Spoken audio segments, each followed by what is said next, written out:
มื้อนี้ก็เบาละสิเข้ามาเยี่ยมยามน้องตุ้ยเนาะทุกคนจำได้อยู่บ่เนาะน้องตุ้ยเข้ามาในคลิปแรกๆพี่น้องตอนที่อันน่ะไปถ่าย4แม่ลูกเนาะเพิ่นก็อันน่ะมาแต่หาเขียดพี่น้องแม่เพิ่นแม่อันแม่ลูก4เข้าใจ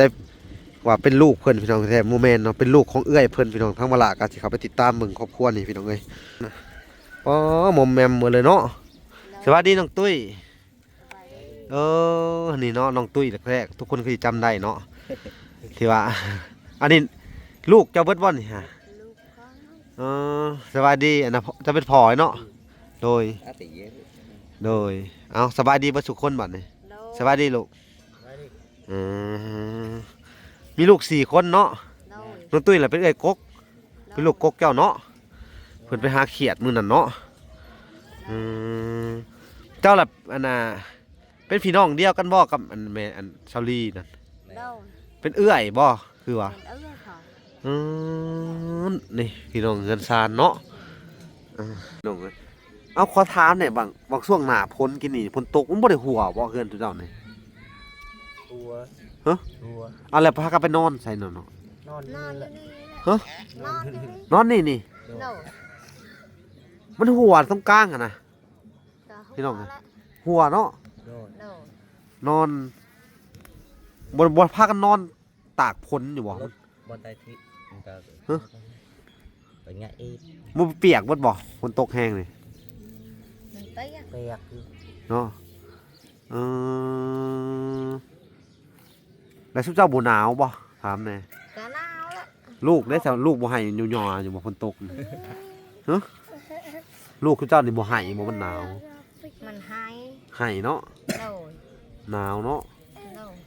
ยามฝนนี่เนาะอยู่บ่ได้พุ่นเนาะพี่น้องเอ้ย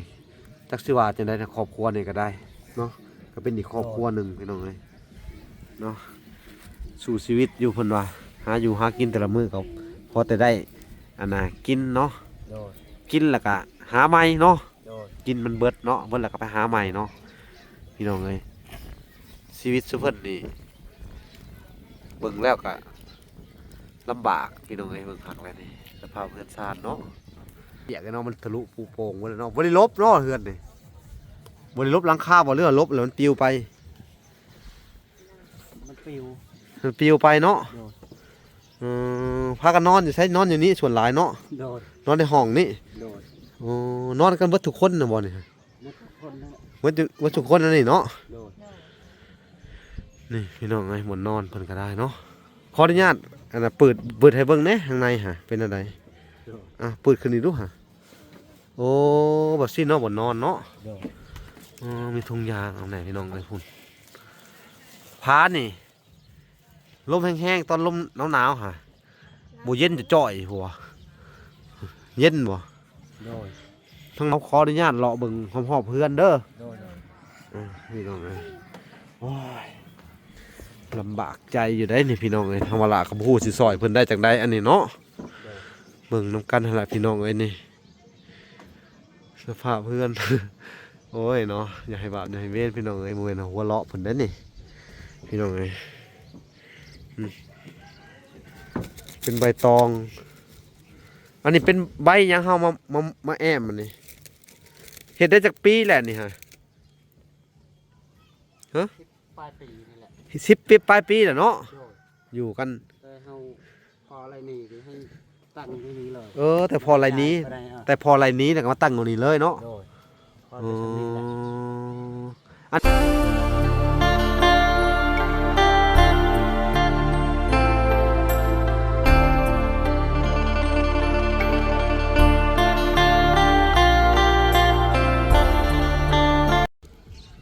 พี่น้องเอ้ยเนาะกับสบายดีพ่อแม่พี่น้องน้องเบิดสู่คู่สู่คนพี่น้องเอ้ย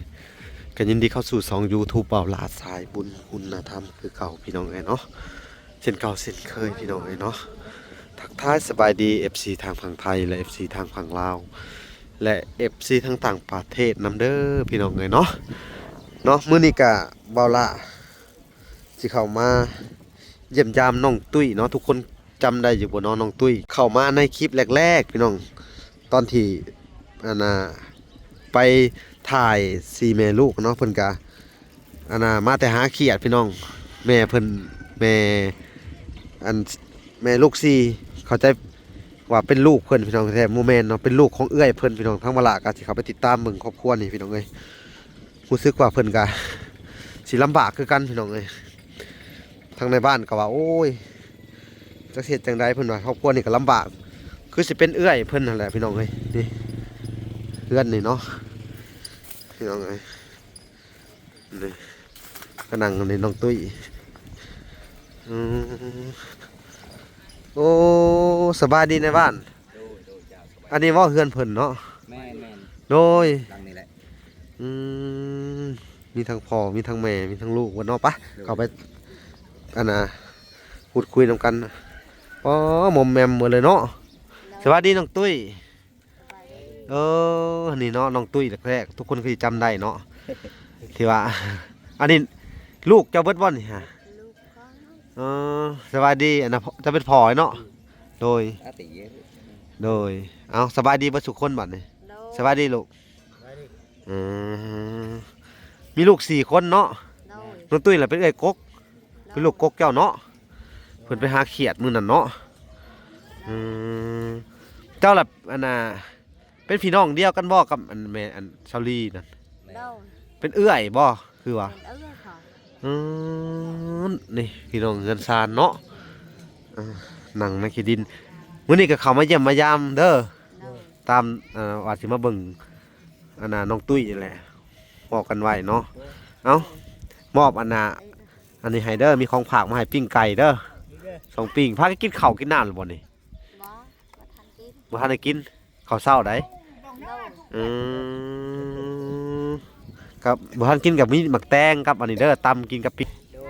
โดยเอา ขอบใจแล้ว อืม đây อืมเนาะนี่ก็เป็นครอบครัวหนึงพี่น้องเอ้ยทางเวลาก็อัน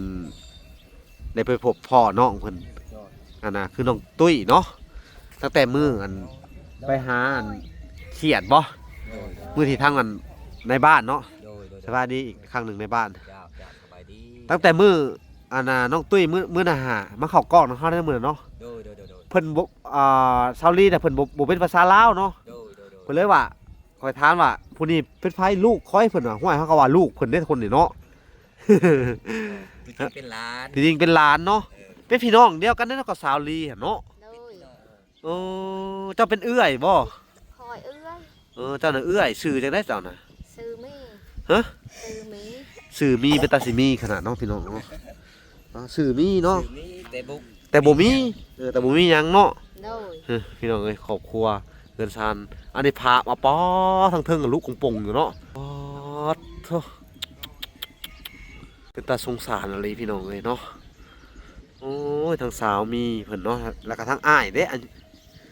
เจ้าชื่อจังไหน ตู้ ชื่อตุ้ม โดย โอ้ไอ้ตุ้มเนาะอายุ2คนนี่อายุจักปีแล้วถึงเจ้านะ ประมาณ32 32 โดย 32ก็ยังหนุ่มตัวนี่ยังหนุ่มอยู่เนาะ อย่างเดิม 32เจ้าเด้ซะ xào cao ห่วยน้องเจ้า เจ้าเป็นเอื้อยนั่นเด้ น้องเจ้า30เลยได้น้องเจ้า đôi ชอบกันชอบพี่เดียวกัน น้องขนาดน้องเซาลี่ยังสัก30แหละพี่น้องเอ้ยวัดเจ้าผัดชีอันน่ะ30แล้วได้อีกบาทนี่เกิดมือเดียวกันกับน้องบ่ đó น่าจะ30กว่าแหละเนาะแต่เฮาบ่ฮู้ที่จริงเจ้าฮู้อายุตัวเองอยู่บ่แต่เฮาเดาไปซื่อเนาะ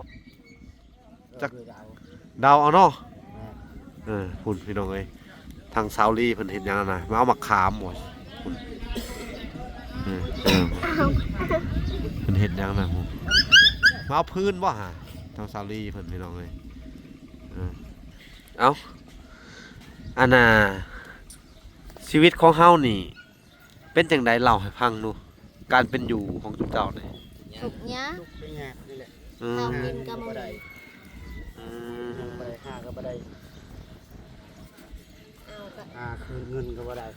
หาเขียดหาปลาก็บ่มี บ่มี มีก็บ่หลาย พอได้แต่กินเนาะ พอได้กินให้ อืม กิน ไปหาอยู่หากินอยู่เนาะ โดย หลักๆของเฮานี่อันน่ะไปหาอีหยังกิน วันเปลี่ยนโดยแลกเขาแลกพริกเกลือ เอายังไปแลกว่าพี่บ่เกลือ เขียดนี่แหละ เขียดเนาะ โดย แล้วนอกจากหาเขียดแล้วเฮาหาหยังอีกเพิ่มเป็นอาชีพของชุมเฮานี่ ไหลสี่ไปหากระสีให้ยัง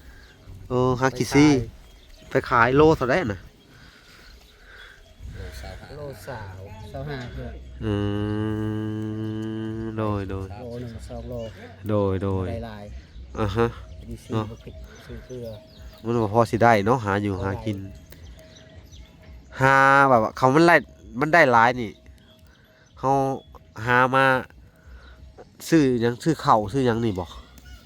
ชื่อเขาชื่อพริกนี่แหละ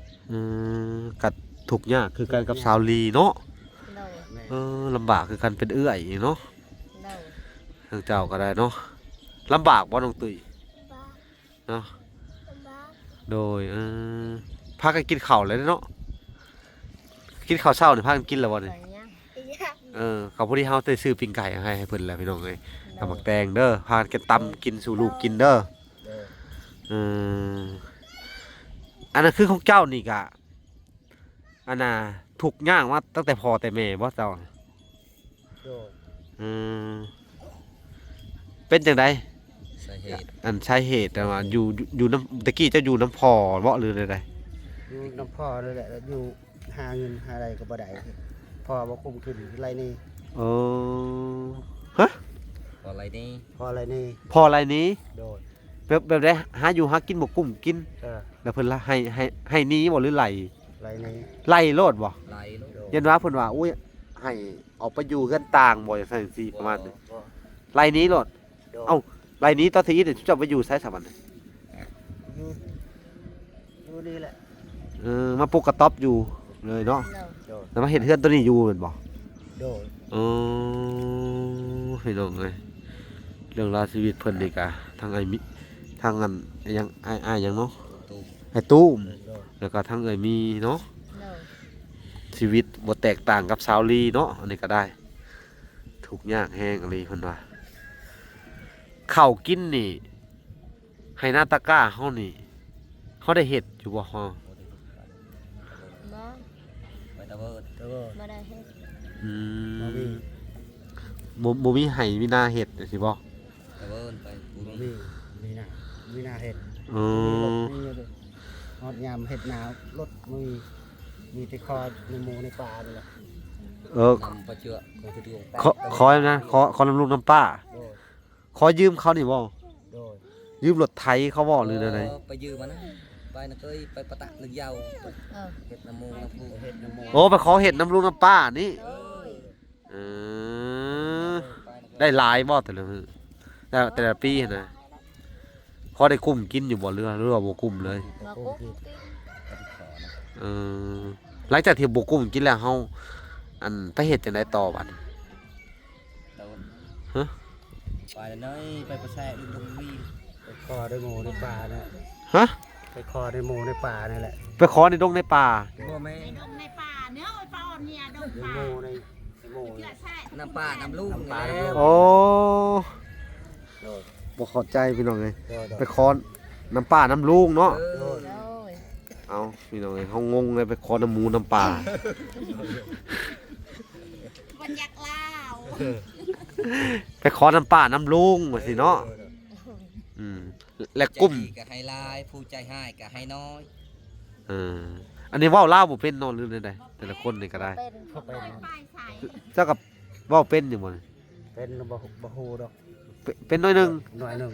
โด เอ ด อนี่พี่น้องเอ้ยเว้าบ่ค่อยเป็นพี่น้องเอ้ยเนาะ โดดบ่เข้าใจบ่เข้าใจ บ่เข้าใจปานใดเนาะ โดด คือว่า บ่ได้เข้าเครียด บ่ได้เข้าโรงเรียนเนาะลูกเจ้านี่ก็ได้เข้าอยู่บ่คงเข้าโรงเรียน บ่ บ่ได้ไปเอาเข้าไปผากว่ายามเข้าโรงเรียนหรือว่าจังได๋ บ่ บ่นี่บ่มีเงินค้ำซื้อส่งเสื้อนี่บ่หรือว่าบ่มีเงินส่งให้เขาเรียนนี่ฮะ บ่มี บ่มีเลย ก็ซื้อส่งเสือ เนาะ สิซอ เออเนาะบ่มีเนาะ โด โด ย ย เออลูกเนี่ยอายุจักปีแล้วนี่ ประมาณ6 ปี น้องตุ้ยนี่6ปี tôi có ở gây nó cứ hết đâu à หมก็มาก็เลย จักปีละตุ้ย cao pì là เก่า9 ปีนั่นแหละ เราไป อันนี้ก็เดาเอาเนาะ đó tôi chinh đấy ว่าไปกิน chinh โอ้เอา cao. Thằng này bạn. Hà đấy เออมาเอาพี่ในบ้านสิมาแปลภาษาให้ฟังหน่อยนู่นนึง rồi เบิ่งเอาสิได้ยับมาพี่ยับเอาในบ้านนั่นแหละสิถามนะโอ้ลูกนี่9 ปีแล้วเนาะ rồi โดย ทั้งพ่อ6 ปีบาดนี้ คนบ่ฮู้เกิดปี2015 15 เก่าจัก8เท่านั้นแหละ เอาตอนนี้ก็ ค่อย 25แล้วเด้นี่ปี2026แล้วบาดนี้ 2016เกิด เออมัน12 ปีแล้วได้ 2015 12เลยบ่ แม่นบ่คือสิโตน้อยแท้ 2ผ่าน แม่นบ่อายุ 2015เพิ่นเกิด แควล้นแล้วบ่ โดนแล้ว ล้นแล้วล้นแต่ล้นแล้วเนาะ รถ ห่วยอายุ12 ปีแล้วบ่ซั่นนี่12อ่ะได้นี่ 2015 เพิ่นเกิดได้ตัวจริงได้นี่ได้ จะจำได้เนาะในบ้านเนาะ โดยพร้อมกันกับลูกเฮานี่ เออของโอเค ปีดียว ซะ กัน 12 ปีแล้วซะเนาะ โดย พอแต่ว่าเราถูกเนาะ โดย ถูกหาอยู่หากินให้แม่ให้พ่อกินเนี่ยบ่ ไปแล้ว แยกทางกันไปหาบ่แต่ละ แย มื้อก ทาง ชุดเจ้านี่ไปหาขี้ซี่เนาะ โดย ส่วนน้องนี่ไปหากบหาเขียดว่าซี่บ่ โดย ไปกับอันนั้นซาวลี่เห็นได้เนาะไปกับลูกซาวลี่เห็นบ่ โดย อืม ห้าเขียดห้ากระโป๋อง เนาะ โดย หากับปูอืมได้มาแล้วเฮ็ดจังไดกินมันน่ะ ได้แก้ว อืมได้หลายเด้ถ้าเวลาเฮาได้หลายนี่ หันเวลาได้หลายกี่ ออมกินก็ได้ พี่น้องเอ้ยเนาะชีวิตของสะเพิ่นเนาะในครอบครัวนี่ก็พอแต่ได้หาอยู่หากินตื่นเช้ามาก็เนาะออกทงออกทงให้ทงหน้าเข้าป่าเข้าดงเนาะส่วนพ่อนี่ก็ไปหาขี้ส่งขี้ซี่หยังประมาณนี้นะเนาะ โดย ขี้ซี่นี่ได้หลายบ่แต่ละมื้อนี่ ได้2-3 โลนั่นแหละไปขายได้ไปซื้อเป็นนัว ทางพ่อเพิ่นก็สิแยกทางกันไปหากินเนี่ยทางน้องตุ้ยนี่ไปหาหยังนะหาเขียดบ่ลูก ไปหาเขียด เขียด อืมพอได้บ่แต่ละเทื่อนี่ได้หลายอยู่บ่ ได้ พอได้หลายแล้วเฮาเฮ็ดได้เขียดนี่ถ้าเฮาได้หลายเลย ไปแลกเปลี่ยนเผ็ดเพื่อ ไปแลกพริกมะเกลือ เอาพริกเกลือเป็นนัวเนี่ยเนาะหลักๆเฮาก็แลกข้าวแมันบ่ โดย แลกข้าวกินเนี่ยเนาะ โดย ปัญหาพี่น้องเอ้ยเนาะปัญหาหลักๆก็แลกข้าวนี่แหละพี่น้องเนาะก็เบิ่งสภาพเพื่อนซ่านน่ะเนาะเฮานี่อันน่ะคือเจ้าผู้เป็นพ่อนี่ก็เฮ็ดหาอยู่บ่ว่ายังไงเรื่องไม้เรื่องหยังนี่ก็บ่มีบ่ บ่มีหอม ฮะ เฮ็ดบ่มีทุนบ่มีหอมเฮ็ด เอ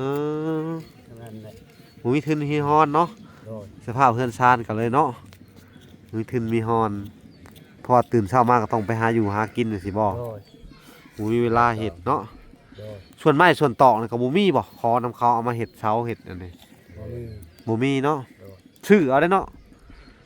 แม่นบ่ โดย ทุกอย่างมันต้องซื้อเนาะอยู่บ้านนอกก็ได้เนาะ โดย và hệ Ừ. tư lại chưa บ่มีเงินซื้อ เออแต่มุงหญ้าเอาบัดนี้เนาะ rồi โดย น้องเอ้ยเอาขอถามเนี่ยบางช่วงหน้าฝนกินนี่ฝนตกมันบ่ได้หัวบ่เฮือนทุกเจ้านี่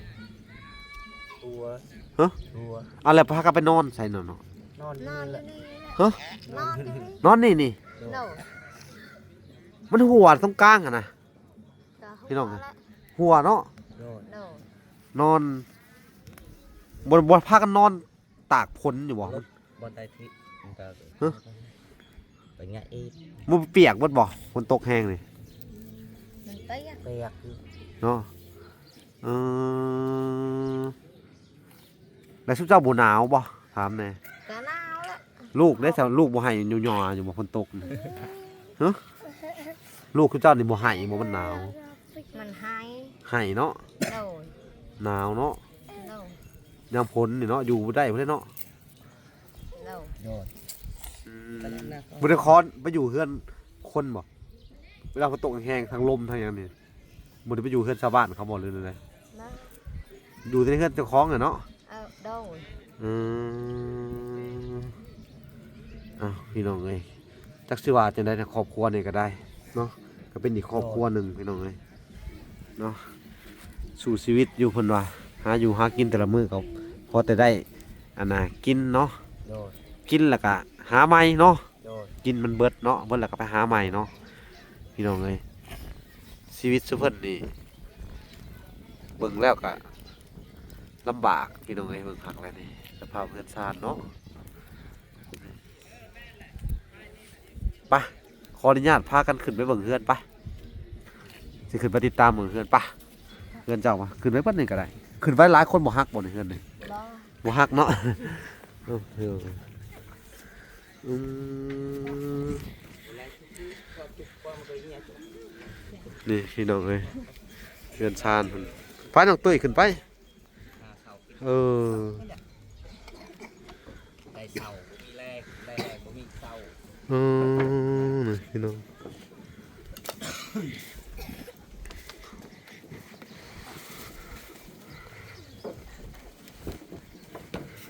ปาดโถพี่น้องเอ้ยซานจะเพิ่นเด้อนี่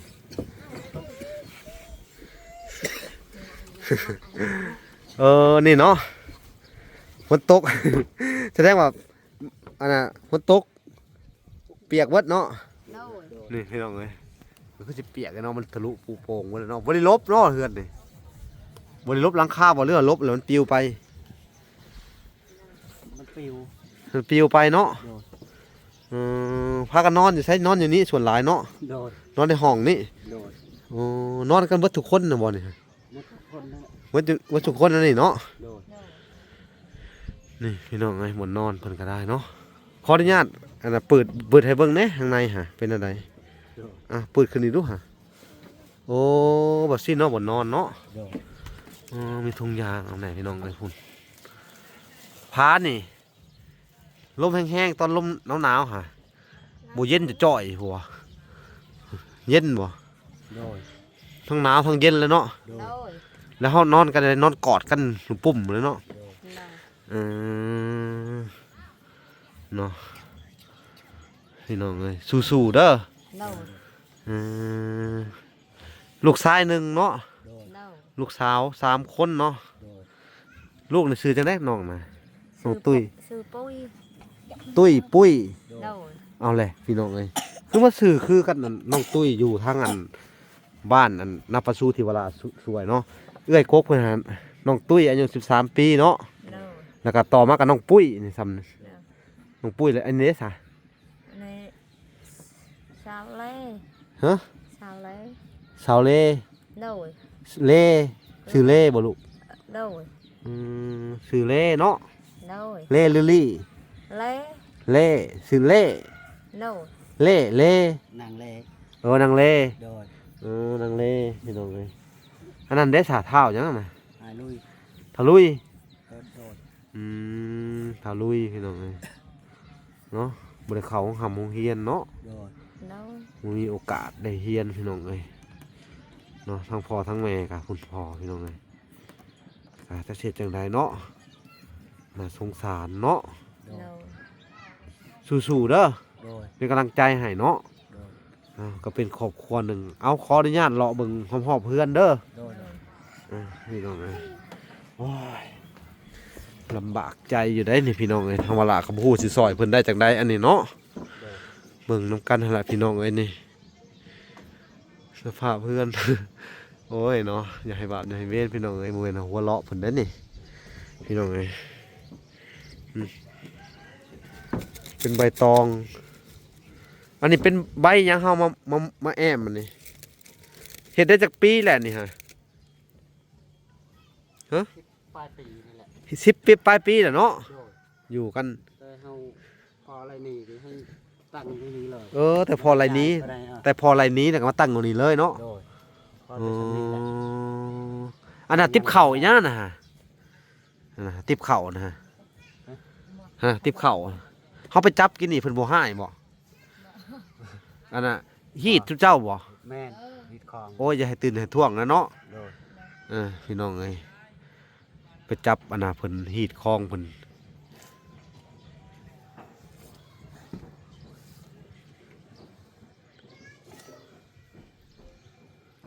เอ้าจังได้กายาสู่ไปเด้อ โดย นี่แหละพี่น้องเอ้ยครอบครัวนี่ก็ได้ สู่ชีวิตอยู่ แต่บ่พออยู่พอกินพี่น้องเนาะ โดย ต้นทุนชีวิตมันต่ำเนาะ โดย โดย เอ้าจักสิว่าจังไดพี่น้องนี่แหละ สู่ไปเด้อ โดย พี่น้องเอ้ยโธ่แต่ละมื้อก็หาอยู่หากินพอได้อันน่ะบางเทื่อก็บ่กุ้มท้องครับเนาะของเรานี่ โดย บ่กุ้มท้องกุ้มไส้ซั่นมีอดข้าวกันอยู่บ่นี่บางเทื่อนี่อดข้าวกันนี่ โดย หิวกันอยู่บ่ ที่อยู่ อืมบางเทื่อนี่เฮาอดข้าวจักมื้อบ่นี่ทุกเจ้านี่ 2-3 มื้อนั่นแหละ อดหิวนี่นะ โด โด ย ย ไปยืมเขาบ่เลยเลือกไปขอต่อย ปกครอ ไปขอในป่าในลุงนี่แหละ ขอน้ำป่าน้ำลุง โดย โดยแสดงว่าเจ้ากับครอบครัวเซาลี่เนี่ยพ่อถอกันเนาะ โดย โดย กับแม่ลูกสี่หันพี่น้องเอ้ยถูกยากคือกันเนาะพี่น้องเอ้ยนี่เรื่องเฮือนเพิ่นเรื่องใส่ของซอยเพิ่นเนาะมีเท่านี้พี่น้องเอ้ยมีถ้วยจักใบถ้วยหม้อแล้วก็ทั้งย่าน่ะทั้งเดอะทั้งน้ ทั้งน้ ำทั้งน้ำกินบ่น่ะ โดย พี่น้องเอ้ยเนาะ ำโดย อ่ะโอเคพี่น้องเอ้ยเรื่องราวชีวิตของครอบครัวทางอันเอื้อยมีเพิ่นแล้วก็ โดย ทางอ้าย โดย อ้ายหยังเนาะ คือตูม อ้ายตุ้ม โดย พี่น้องเอ้ยก็ค่อนข้างจะลำบากแน่พี่น้องเอ้ยเฮือนซ่านค่ะทะลุภูโป่งเนาะ โดย นี่ซ่านคันว่าอานากาทางวลากับบ่ฮู้สิซอยจังใดเด้อ โดย สู้ไปเด้อให้กำลังใจนี่แหละพี่น้องเอ้ยเนาะโอ้ยเนาะเอาสู้ๆไปก่อนอดเอาก่อนเด้อ โด โด ย ย กะจักเสียจังได๋ล่ะเด้อ โดย กะสิมีสิได้มอบอันน้ำใจเล็กๆน้อยๆให้เจ้าเด้อ โด โด ย ย ไปซื้อบักพริกแป้งนัวเนาะ โดย โดย คือตอนนี้มีข้าวกินอยู่บ่ เขาละกินแต่เช้ากี่มื้อ อื ต อ อนเพลนไม่ได้กิน บ่ได้กิน โดย เสียจังได๋ต่อระบาดนี่พี่น้องเอ้ยเอ้าทางวลากะสิได้มอบปัจจัยเด้อเอามานั่งซิดกันเนาะสิให้ขอบคุณผู้ใหญ่เพิ่น โดย ก็สิเป็นของอันทางแม่ตู้ USA เด้อ โดย เพิ่นก็ได้ผากไว้เนาะ โดย ผากไว้อันนำบ่ลาเด้อ โด โด ย ย เพิ่นก็บอกทางบ่ลาเสมอเนาะว่าถ้าไปพบพ่อเนาะ โดย หรือว่าครอบครัวอันน่ะผู้ที่ทุกข์ยากลำบากเนาะ โดย เพิ่นก็ว่าให้ใช้เงินของอันแม่เลยเพิ่นว่าเด้อ โดย เนาะทางบ่ลาอาจจะ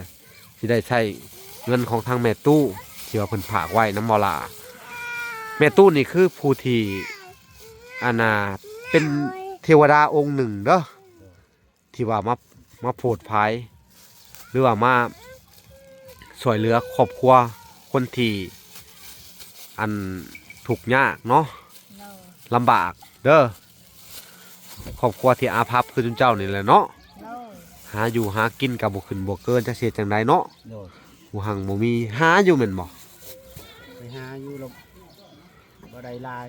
มันบ่พอได้เนาะ พอได้พอ ต้น พอกินพอแจว อืมโดย หลายเลยไปแลกข้าวไปแลกน้ำกิน อืมแลกข้าวแลกน้ำแลกบ่พริกเป่งนัวเกลือปลาแดกเป็นหยังไปนี่แหละเนาะ โดย เนาะโอ้ก็มีแต่ว่าสิมอบเงินเล็กๆน้อยๆเด้อ โดย ให้กำลังใจเด้อ โดย สู่ต่อไปเนาะ โดย ถ้าว่าเนาะพี่น้องเอ้ยคลิปนี้ถ้าบ่มีภัยช่วยเหลือกะบ่ต้องเสียใจเด้อสู่ต่อไปเด้อ โดย เฮาก็อยากมีแต่สิว่าแนะนำเนาะ โดย โดย แนะนำทุกเจ้าก็เอาอัน เฮ็ดผ้าแถบคือเจ้าเคยเฮ็ดนี่เด้อ โดย นี่เฮ็ดไปสิแล้วเอามาแอมใหม่เนาะ โดย มันหนาวนี่แล้วก็หาเวลาว่างๆเนาะหาอยู่หากินไปก็เก็บใบตองมาน้ำแน่เนาะแล้วก็มาแอมคือเก่าคือเจ้าเฮ็ดเลยเนาะหญ้ามีอยู่บ่ไผหญ้าเอามามุงมาหยังนี่ลบนี่บ่มันขาดทะลุปูโป่งไว้นี่มุงใหม่ บ่มี บ่มีแล้วเฮาไปขอไก่บ่เถอะอีกนี่ตอนช่วยเอาแต่แรกๆไปขอมาแต่ใช้หญ้านี่หญ้าแพรกนี่ ไปคลอดได้ลูกได้ในโมนี่แหละ โอ้น้ำหมูคู โดย เขาบ่มีเหรอบ่อย่างนี้ บ่ บ่ บ่ เฮ็ดเอา บ่มี ย้อนเขาบ่ให้นี่ว่าเขาจังบ่ได้เฮ็ดต่อนี่บ่เขาบ่ให้เฮาหรือว่าเขาบ่มีแล้วเฮา ดี บ่มีแล้วเฮาก็บ่ได้เลยบ่ได้เฮ็ดเนาะ โดย นี่แหละพี่น้องเอ้ยซึ่งก็จะสิว่าจังไดเนาะเอ้าสู้ๆเด้อ โดย ทั้งว่าล่ะก็บ่มีหยังหลายพี่น้องเอ้ยก็สิได้ใช้งบประมาณของทางอันแม่ตู้เพิ่นก่อนพี่น้องเอ้ยเพิ่นฝากไว้กับว่าล่ะไว้เด้อ โดย อ่ะพี่น้องเอ้ยสิได้อันมอบหมายให้จุ่มเจ้าก่อนเนาะเอาไปซื้อข้าวกินเด้อแรกๆกันเด้อ โด โด ย ย เอาในจำนวนเงินอยู่บ่หลายเด้อ โดย สิให้200,000เนาะ โดย เนาะทางเวลาก็สิได้มอบเงิน โดย เนาะบรรเทาทุกข์เบื้องต้นเด้อ โดย พี่น้องเอ้ยก็เป็นเงินอยู่200,000กีบเด้อ โดย หลายอยู่บ่ ลายเคยบ่มีเงิน เคยมีเงินสัน บ่ ลายอยู่ ลายและ บ่เคยมีเนาะ โด บ่ ย บ่เคยได้หลายซำนี่เนาะ โดย โดย สำหรับซุมเจ้านี่ถือว่าหลายได้ซำนี่เนาะ ลาย โด และ ยลายเลย พี่น้องเอ้ยเนาะ ก็ดีอกดีใจแหละ ดีอกดีใจบ่ โดย โดย เอาเด้อขอยสิมอบอันเงินให้ซุมเจ้าเด้อบัดนี้เด้อดีอกดีใจหลายเพิ่นเอา โดย โดยอันนี้เป็นเงินแม่ตู้เด้อ โด โด ย ย แม่ตู้ USA เด้อ โดย โดยขับใหญ่เด้อแม่ตู้ เอานบเพิ่น ขับใหญ่จ้า อ่าอ่า ใหญ่ อ่าเอาอันน่ะขอบใจเพิ่นเป็นอยู่บ่ขอบคุณเพิ่นเป็นอยู่บ่ เป็น ขอบคุณเพิ่นน่ะ ขอบใจขอบคุณครับ ฮะ ขอบคุณขอบใจ อ่า ตู โดย ดีอกดีใจแหละ โดยขอบคุณครับก็มีคือว่า โอ้ยเนาะเอาอันน่ะพนมมือขึ้นเด้อ โดย เอาพนมมือขึ้นมาทุกคนนั่งตะหมอบดีๆลูกเอาพนมมือขึ้นนบเพิ่นแล้วเว่าน้ำหลังเขาเด้อสิซ้อนขอบคุณเด้อ โดย เอาอันน่ะนบมือขึ้นเอานบขึ้นได้ไหมข้างไว้ได้ไหมนั่นแหละข้างไว้เลยเดี๋ยวสิซ้อนอันขอบคุณเพิ่นเอาเด้อเว่าน้ำหลังเด้อเว่าน้ำหลังข่อยเด้อ โดย โดย อันชาถูเด้อ สาธุเด้อ แม่ตู้ แม่ตู ช่วยเหลือ ดูเรือ ครอบครัว ตัว ผู้ค้าสิ ข้า ขอให้ ขอให้ แม่ตู้ แม่ตู โดย มีความสุข มีความทุกข์ ความสุข ความสุข ความสุข ความเจริญ ความเจริญ เจ็บอย่าได้ เจ็บอย่าได้ ไข่อยามี อย่ามี พัฒจากโรคภัยไข้เจ็บ อยากภัยลูกภัยเจ็บภัยชักภัยเจ็บ โรคภัยไข้เจ็บ ลูกภัยภัยเจ็บ อ่าขอให้แม่ตู้ ขอให้แม่ตู้ มีแต่ความสุข มีแต่ความสุข ความเจริญ เจริญ เจริญในศีลในธรรม เจริญในทินในค เจริญในหน้าที่การงาน ำเจริญในที่ในการงาน บุญรักษา มีรักษา เทวดาคุ้มครองเด้อ เวลาคุ้มครอง สาธุ สาธุ ว่ากับบุเป็นเนาะพี่น้องจะเสียจังไหนเนาะ โดย เจ้าก็คือบ่เว้าน้ำหรือบ่าฮะ เอาไป เอาเว้าน้ำหลังข่อยเด้เว่าเป็นว่าตุยดีใจแล้วบอกวันนี้ ดีใจ มันเท่าถูกไปได้น้อยหนึงเนาะ โดย ซื้อข้าวซื้อน้ำมาไว้เด้อ โดยซื้อข้าวซื้อบักพริก เออ พริกกินก็บ่มีเกลือก็บ่มี โอ้พี่น้องเอ้ยขาดแคลนทุกอย่างต้นนี่ โดย สิเฮ็ดจังได๋ละบาดนี่มีแต่สู่ไปเนาะ โดย เฮ็ดคือเก่าหั่นแหละ โดย ไปหาอยู่หากินเด้อ โดย ตามวิถีชีวิตชุมเจ้าหั่นแหละเด้อ โดย ทางเวลาก็สิซอยซ้ำซอยได้เด้อ โดย ถ้าซอยบ่ได้ก็บ่ให้เครียดกันเด้อ โดย เนาะทางเวลาก็อันบ่ฮู้สิเฮ็ดจังได๋แล้วมันบ่แม่นนั่นทุนหมอลาเด้อบ่แม่นงบประมาณหมอลาเด้อ โดย หมอลาก็บ่มีเงินมีคำคือกันหั่นล่ะเนาะ โดย อาศัยแต่ใบบุญผู้ใหญ่เป็นสะพานบุญให้เพิ่นเด้อ โดย เนาะขอโทษขออภัยนำหลายๆเนาะจักสิเฮ็ดจังไดถ้าบ่มีผู้ใหญ่เนาะ โดย ซอยมาทางบ่ละกะมาแต่มือเปล่าเนาะ โดย สิเฮ็ดจังไดล่ะบัดสิซอยจุเจ้าได้จังไดล่ะบัดนี่เนาะ โดย เอามีแต่ว่าสู้ๆไปเด้อเป็นกำลังใจให้คือเก่า โดย เอา โดยโดย บ๊ายบาย บ๊ายบายเอาคลิปนี้ก็สิได้จบลงก่อนพี่น้องเอ้ยขอตัวไปลำลาไปก่อนพี่น้องเนาะพอๆกันใหม่คลิปหน้าเนาะ โดย เอาฝากไปติดตามคลิปตอนต่อไปพี่น้องเอ้ยคลิปนี้ก็ทางเวลาก็จะได้ขอจบลงก่อนแต่เพียงเท่านี้เด้อ โดย สู้เนาะพาลูกหาคือเก่าขึ้นขี่ศอกขี่ซี่เนาะ โดย เจ้าก็ไปหาเขียดเด้อ โดย มาเลี้ยงพ่อแม่เนาะอายุ13แล้วเนาะ12เนาะ สอง 11บ่เฮาเว้ากัน เอ็ด 11เนาะเอาพอๆกันใหม่เนาะเอาบ๊ายบาย บาย